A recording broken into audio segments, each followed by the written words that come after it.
Good morning. This is Jackie Thornton with Leading Age Georgia and the Georgia Institute on Aging. Welcome, everyone.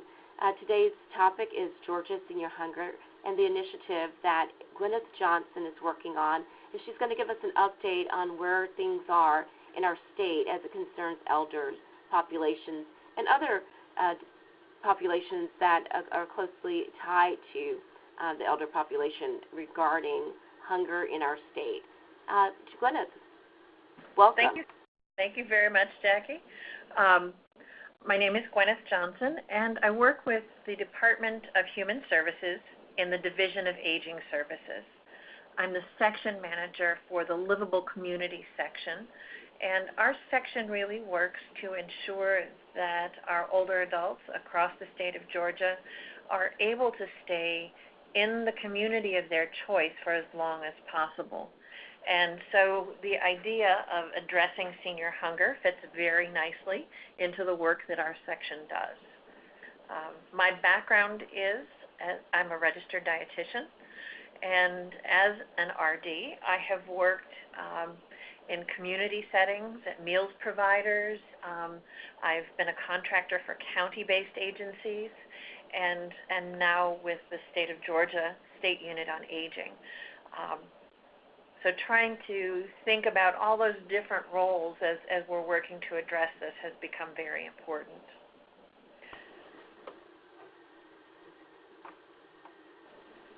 Our vision, mission, and values here at the Department of Human Services drive everything that we do, and particularly with this initiative, really looking at the first of the core values, being able to provide access to resources that offer support and empower Georgians and their families.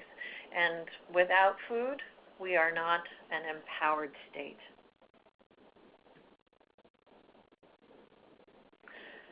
So today we are going to talk about the Senior Hunger Initiative, what senior hunger looks like here in Georgia, but also what it looks like nationally, because it is a large problem across our nation, which is unexpected for many people. We want to look at what it looks like here, what senior hunger actually means. And there are a number of things we need to dig into there. What can we do here in the state of Georgia? And then we're going to talk about the 5 topic areas that have been developed over the last couple of years of work. And these topic areas are really how we've broken out the issue and are addressing it through different work groups. So what is senior hunger? Well, the idea of hunger itself is really physiological. And it may result from food insecurity, but it's a feeling of discomfort or of weakness from a lack of food. The concept of food insecurity, which we also use quite a bit when we're talking about senior hunger or a risk of senior hunger. Food insecurity is a condition assessed by a food security survey, and here in Georgia we use a 6-question validated tool. It looks at the household income level and the social condition or limited condition or uncertain access to food. So we want to have a reliable access to food, and being food insecure you would not, and it needs to be nutritious and acceptable food. The idea of cultural competency comes into play when we're talking about acceptable food. Malnutrition comes into play as well. And malnutrition is a lack of proper nutrition caused by not having enough to eat, not eating enough of the right things, or being unable to use the food that one does eat. So if we're talking about someone who lives in an area where there aren't grocery stores, and possibly the only food outlet is a convenience store that carries rather a limited selection. It may be that soda and processed chips or other processed foods are the primary calorie source for an individual. While that's calorie dense, it is not nutrient dense and does not provide appropriate nutrition.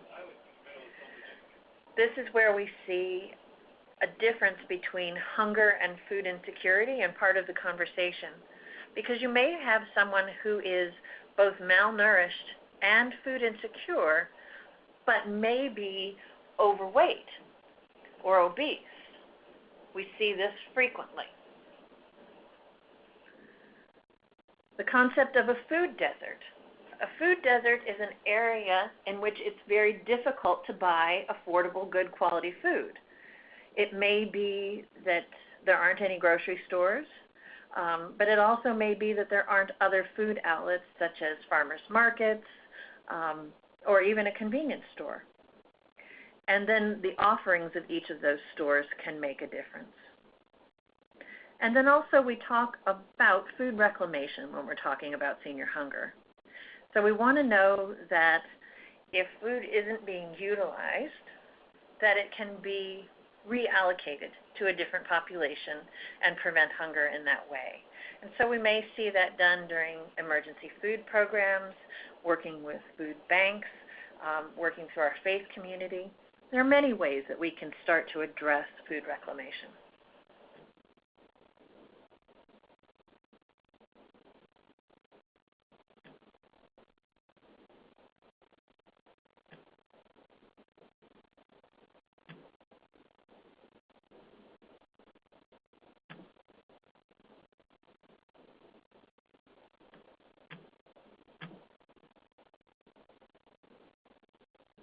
So nationally, food insecurity for older adults is an issue. And about 16%, 15.8%, depending on which report you look at, of older adults face hunger each year. We have many different organizations that are measuring that, from the Meals on Wheels Association of America to the National Council on Aging. NFESH is the National Foundation to End Senior Hunger, and then of course AARP. Each of these organizations may have a slightly different percentage, and those differences come simply from different factors that are being measured in food security or food insecurity.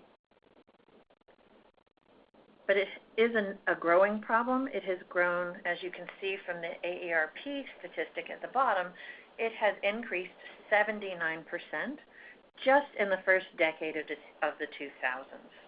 And this is not a statistic that we want to see growing.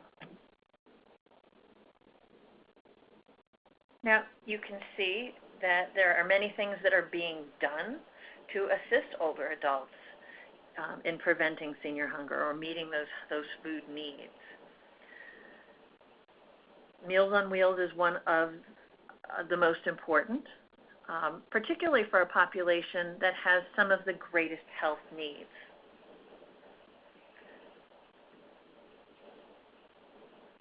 Individuals who are receiving Meals on Wheels report the majority of the time that it improves their health, that they are able to remain in their homes because of that meal, and say that it helps them to feel more safe and more secure.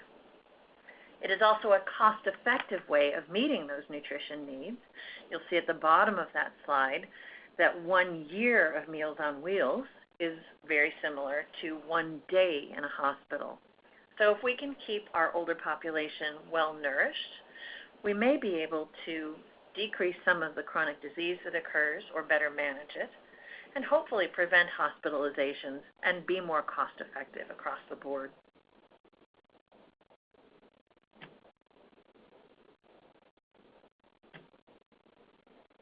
So what does senior hunger look like in Georgia? Well, unfortunately, we're on the top 10 list. And according to our commissioner and our governor, this is a top 10 list that we really don't want to live on. These statistics are from the 2014 data nationally and were reported in 2016. So each year they will go and look at the data from the previous year and report out. And we're hoping with the Georgia Senior Hunger Initiative to really move the needle there. One 1/3 of our state, or very close to 1/3, can be considered a food desert for older adults. When we're talking about food deserts, we're talking about a distance from the individual to a food source.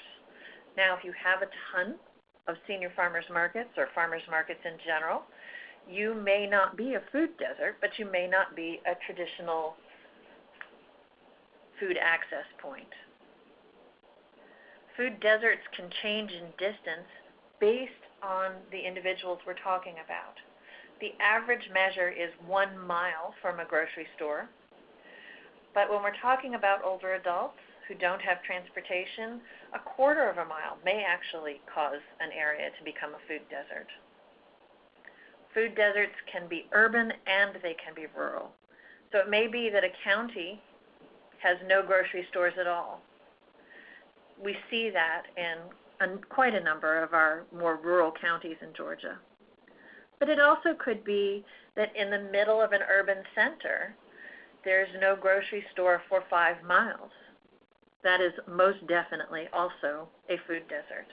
And both need to be addressed through different types of systems.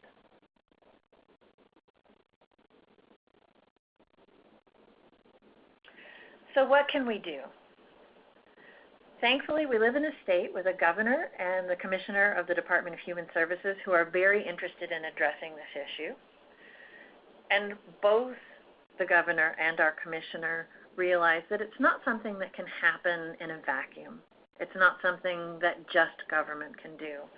So having a Senior Hunger Summit is a very important part of answering this question, bringing us all together and starting the conversation. We have an upcoming Senior Hunger Summit, September 28th and 29th of this year at the Marriott Century Center here in Atlanta. If you are interested, my contact information is there, but you can also register for that conference at www.aging.ga.gov, and registration is still open for that.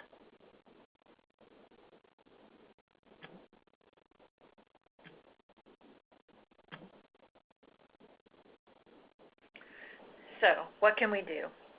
In 2016, we held our very first ever Senior Hunger Summit.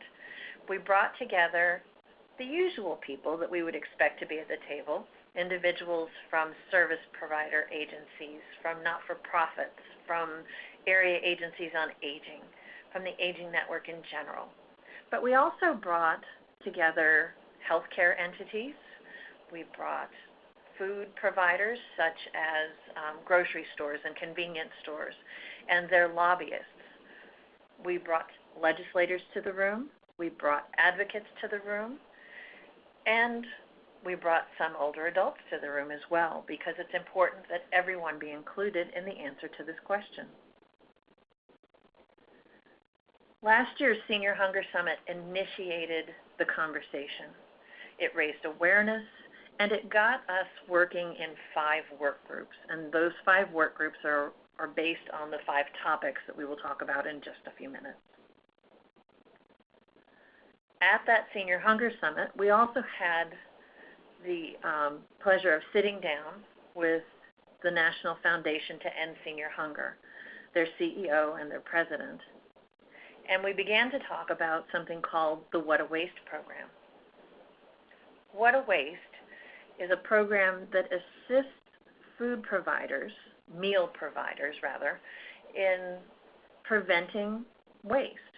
The food is weighed as it's delivered, whether that's the raw product or the prepared product, and then they're able to look at, if it's a prepared product, like a meal is delivered to them, they weigh it when it comes in, and then they weigh it after meal service.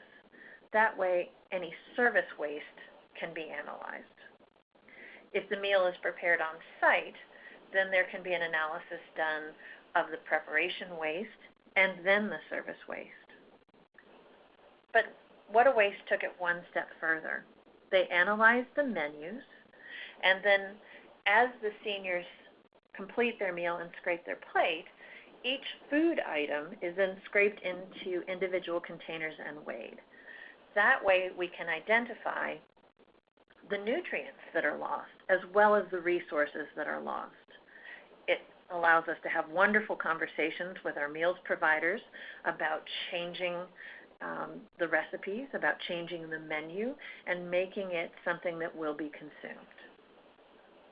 We're lucky that that program has increased. We started last year with 3 area agencies on aging and 9 senior centers total, and we have expanded this year, starting in September, to 27 additional senior centers.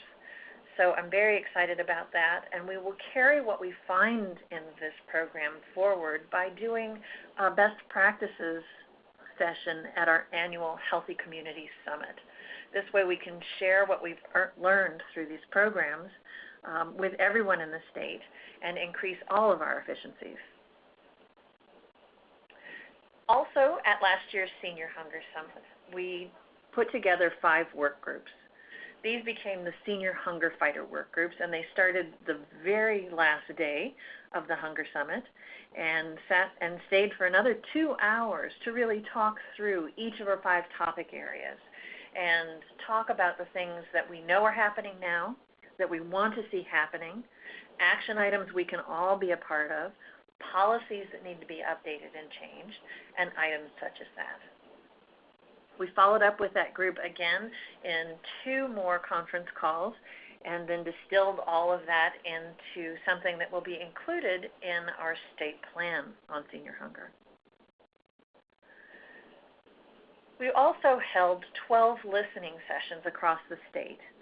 We based those listening sessions around the 5 topics to kind of give them shape, and we provided all of the invitees with those 5 topics ahead of time so that they could formulate their comments and their questions.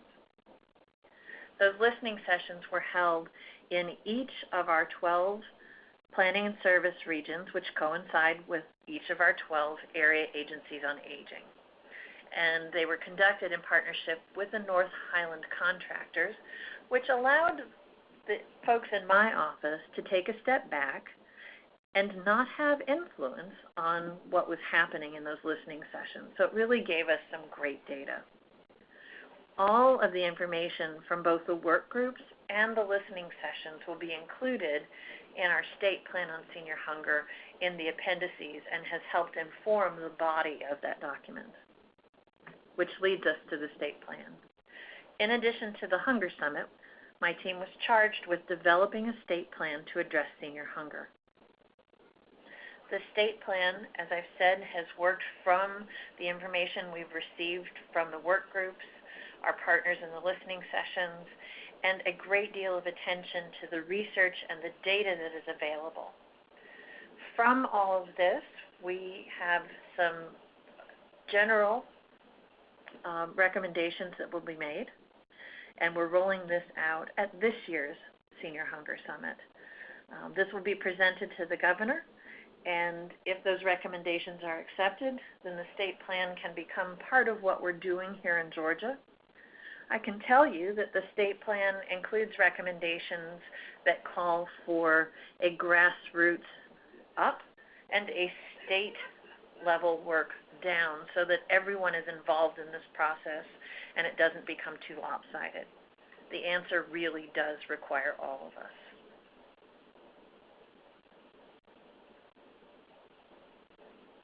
So our 5 topic areas. These 5 topic areas were selected actually as we began planning the first ever Senior Hunger Summit. We have a committee that was called together that represents the majority of the regions in the state that come from food banks, area agencies on aging, provider agencies, advocates, and some state staff as well. These topics came out of our committee's analysis of the research, looking at the areas where we could take action and we could focus to kind of direct what the state plan would be and how the Senior Hunger Summit would flow. The first one is meeting the needs of the community. And through all of our work, we found that what we really mean by that is what resources, or identifying the resources that already exist in our communities. We want to see where we've got overlap in our efforts to feed older adults in our communities. And we want to see where there are gaps. Sometimes it just takes a conversation to realize that there's a duplication of effort in one area and no effort in another area. And if we coordinate, we can spread the wealth and really use the resources that already exist in a more efficient manner. We also want to use this particular topic area to bring together groups and partners that may not always sit down together. Our service providers have a great deal of knowledge, but bringing in the faith-based community can be really important to that as well. There are many programs that occur in the faith community that we are unaware of. We also want to bring in civic organizations, older adults, caregivers, regional government bodies. All of those together can really help us to start to pull apart the issue and then answer some of the questions that need to be answered. The second topic area is the health impact of senior hunger. It makes sense to us, but we now have the research to show that those who are at risk of hunger or are food insecure have a higher prevalence of many chronic diseases. And that includes the things that we would anticipate, including heart disease, diabetes, congestive heart failure. But depression has a significant increase when food insecurity is also in the picture. Understanding what diseases the older adults who are facing senior hunger are also facing is important, but it also helps us to develop a conversation for advocacy and sharing with the legislature as they're trying to make decisions around this issue. Understanding the health impact of senior hunger can also help us to develop a return on investment. It's important to show the health costs and how they are increased when senior hunger is also in the picture. Our third area is food access. Now, this is a multi-layered issue. We've talked about food deserts already. So if a grocery store is not in a county, if there's only convenience stores, that is a food access issue. But transportation can also be a food access issue. If there is no transportation to go to the grocery store once a week or twice a month, or whatever period of time is appropriate, then there's a definite food access issue. Food access also helps us to understand that hunger and food insecurity is not always an issue of poverty. Not being able to get to the grocery store, whether it's a lack of a vehicle or if it's a mobility issue, can also lead to hunger. We need to incorporate all of those ideas when we're thinking about access to food. Our fourth topic area is today's seniors. As we're beginning to address this issue, we need to make sure that we're including older adults at the table. We don't want to make decisions about any group of individuals without their presence and without their recommendations. We also need to understand that there are differences within the larger group we call seniors. We serve our older old, those who are 80 and above, and they have one set of preferences, one set of cultural ideals. But our younger old, those who are 60 and older, may have some very different expectations of food programs. Also, as we have gone through time, we see that our senior population is even more diverse than it has been. So are we meeting the needs culturally of our older adults that we're serving? Having worked as a dietitian for the Korean Adult Day Health Center, I learned a great deal about what is acceptable, what people are used to, what people are comfortable eating in a Korean culture.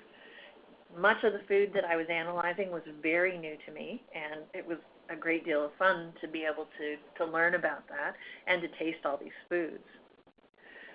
But if we were to walk into a Korean adult day health center as a non-Korean older adult, it might be intimidating.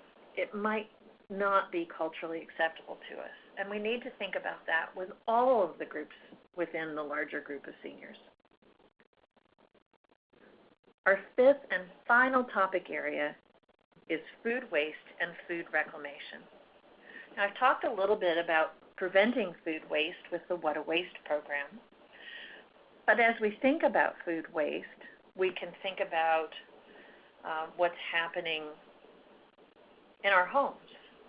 And the foods that we don't use, how can those be shared with individuals who don't have access or don't have the financial resources to purchase the food? So we can donate food to churches, we can donate it to food banks. What about the food industry on a larger basis? How can we reclaim some of that food that might be wasted? What policies need to be strengthened or clarified to allow more food waste prevention and reclamation? How can those foods be used? Do they need to be prepared and then served, or delivered as maybe a pantry bag? Some of that depends on the needs of the individual. Some of that depends on food safety. While we want to make sure that we're using all of the food available to us, we also want to make sure that that food is absolutely safe. So I've gotten a number of calls recently about using food from a country club or using food from a conference. If the food has been available and sitting on a hot food line for a number of hours of service, that needs to be taken into account. In a Meals on Wheels program, we don't allow food to be held at hot temperatures for more than 4 hours and then served. It jeopardizes the food safety. So that needs to be included in the conversation as we move forward with this food reclamation.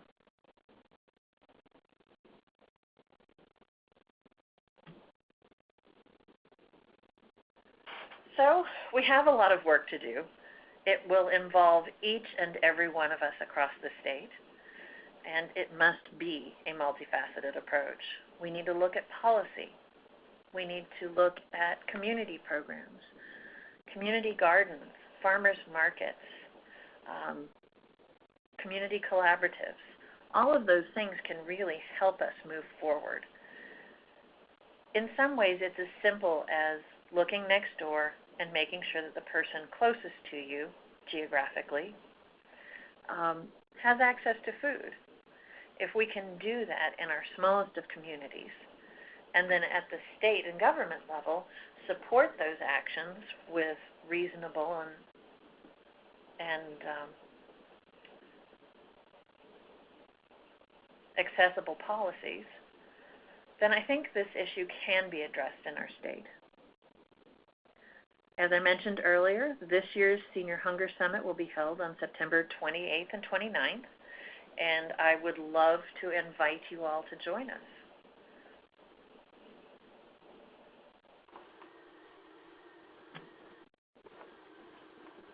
Thank you, Gwyneth. I wanted to ask in terms of just in your assessment, and you mentioned earlier that there was an increase in food insecurity for older adults, and from 2009 moving to 2014. So we know that the aging population is increasing, but what are some of the data metrics that you're seeing as to what's attributing to that? There are a lot of individual pieces that account for that. Living in the Southeast increases your risk for older adult food insecurity. And that's a multifaceted issue as well. But isolation, as we become more spread out as families, we see an increase in food insecurity. We see an increase in food insecurity when a grandchild is present in the household. And we also know that we've seen a great increase in the number of grandparents raising grandchildren in the state of Georgia. So being able to look at those types of factors, as well as economic factors, demographics, where we live in the state, those types of things, all of them really come together to make that increase happen. So, there are other conferences that we've been attending in terms of markers for, for homelessness and around the whole supportive services and housing. And in terms of what you all are preparing in preparation of this plan, the state plan, are you looking at housing equity as being an important feature in stabilizing access for diminishing these numbers around hunger, or is that not at all a factor? It is absolutely a factor.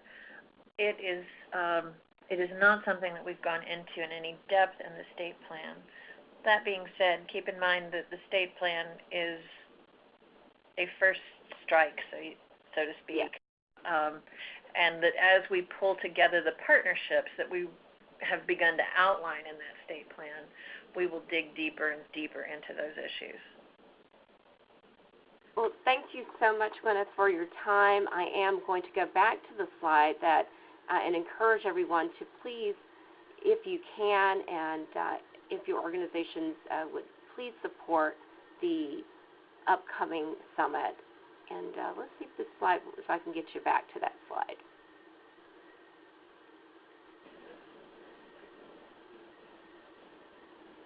There we go. Yep. Well done. Again, September 28th through the 29th. It's at the Marriott Century Center, which is at 2000 Century Boulevard in Atlanta. You can go ahead and register. Registration information is on the website. And Gwyneth, if you'll share that with us again.